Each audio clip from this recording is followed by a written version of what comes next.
बिस्मिल्लाहिर्रहमानिर्रहीम। अस्सलाम वालेकुम। उम्मीद करता हूँ सब खैरियत से होंगे। अल्लाह ताला सबको अपने हिफ्ज़-ओ-मान में रखे और दुनिया व आखिरत की तमाम खुशियाँ नसीब फरमाए। आज हम फिर एक नई वीडियो के साथ हाज़िर हुए हैं। आज का जो हमारा टॉपिक है वो है मैदे के हवाले से। जिन हज़रात के जो मैदा है वो कमज़ोर हो तो उसके हवाले से हम आज का जो है वो नुस्ख़ा लेके हाज़िर हुए हैं। क्योंकि जब मैदा कमज़ोर होता है तो काफ़ी प्रॉब्लम का सामना करना पड़ता है कि कई बीमारियां पैदा होती हैं। क्यों? मेन पॉइंट है वो है मैदा है। अगर मैदा ताकतवर होगा तो हमारा जिस्म का जो सारा निज़ाम है वो भी ठीक रहेगा और जो खाया पिया है वो भी लगेगा। अगर मैदा ही कमज़ोर हो, जो हम खाना वगैरह खाते हैं ये भी कोई फ़ायदा नहीं देता है। और अगर हम किसी मर्ज़ की दवा खाते हैं वो भी फ़ायदा नहीं देगी जब तक कि ये मैदा ठीक नहीं होगा। मेन पॉइंट ये है कि सबसे पहले हम अपने मैदे को दुरुस्त करें, फिर उसके बाद जो अगली बीमारी है उसका इलाज किया जाए। तो लेकिन जो आज का नुस्खा है वो अकेले मैदे का प्रॉब्लम हल नहीं करेगा। मैदे के साथ साथ जो मैदे की कमज़ोरी है उसको भी ख़त्म करेगा। उसके बाद दिल और दिमाग को भी ताकत देगा। एसाबी कमज़ोरी, जिस्मानी कमज़ोरी जैसी भी हो उसको भी ये ख़त्म करेगा।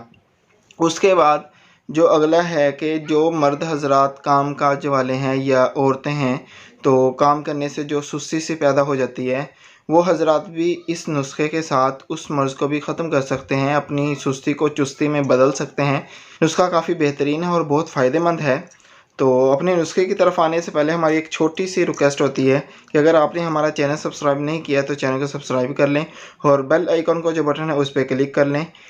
उसके साथ साथ जो हज़रात हमें फ़ेसबुक पे देख रहे हैं, फ़ेसबुक पेज पे देख रहे हैं, उनसे भी ये गुजारिश है कि हमारे फ़ेसबुक पेज को लाइक करें, फॉलो करें और जो बेल आइकन का बटन है उस पर भी क्लिक करें। उसका फ़ायदा ये होगा कि जो हमारी नई आने वाली वीडियो है वो आप तक टाइम पर पहुंच सके। तो अपने नुस्खे की तरफ आते हैं। नुस्खा काफ़ी आसान है और आसानी से मिल भी जाएगा और बनाना भी आसान है।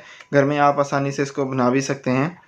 तो इस नुस्खे के साथ आप जो बीमारियां हमने पीछे बताई हैं उन सब में इसको इस्तेमाल कर सकते हैं। बहुत बेहतरीन इसका रिज़ल्ट है। तो नुस्खे में सबसे पहले जो चीज़ें हैं वो मुरब्बा आमला है, ये आपने 25 ग्राम लेना है।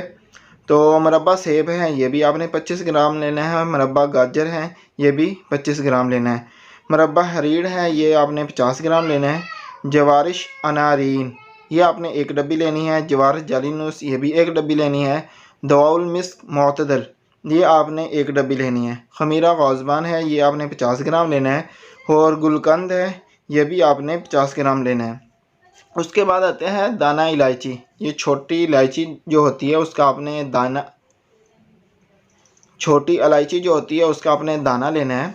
तो वो आपने 10 ग्राम लेना है। मुरब्बा जात जो हैं, जो मुरब्बे हैं, मुरब्बा आमला वगैरह है, जो सेब है, जो मैंने मुरब्बे बताए हैं, ये आपने माम दस्ते में या किसी चीज़ में इसको कूट लेना है। तो बाकी जो चीज़ें हैं मजून वगैरह ये आपने इसमें मिक्स कर देनी है। और दाना इलायची जो है वो आपने थोड़ा सा सफ़ूफ सा बना के मिक्स कर लेना है। तो बेहतरीन आपका ये जो चीज़ है ये तैयार होगी। तो इसकी आधी चम्मच सुबह ले लें, आधी शाम ले लें गर्म दूध के साथ। इंशाल्लाह बेहतरीन इसका रिज़ल्ट मिलेगा। और जो ये नुस्खा है ये आपको डिस्क्रिप्शन में भी मिल जाएगा, वहाँ से भी आप इसको नोट कर सकते हैं। मुझे कमेंट करके भी बताइएगा कि इसका रिज़ल्ट कैसा मिला है।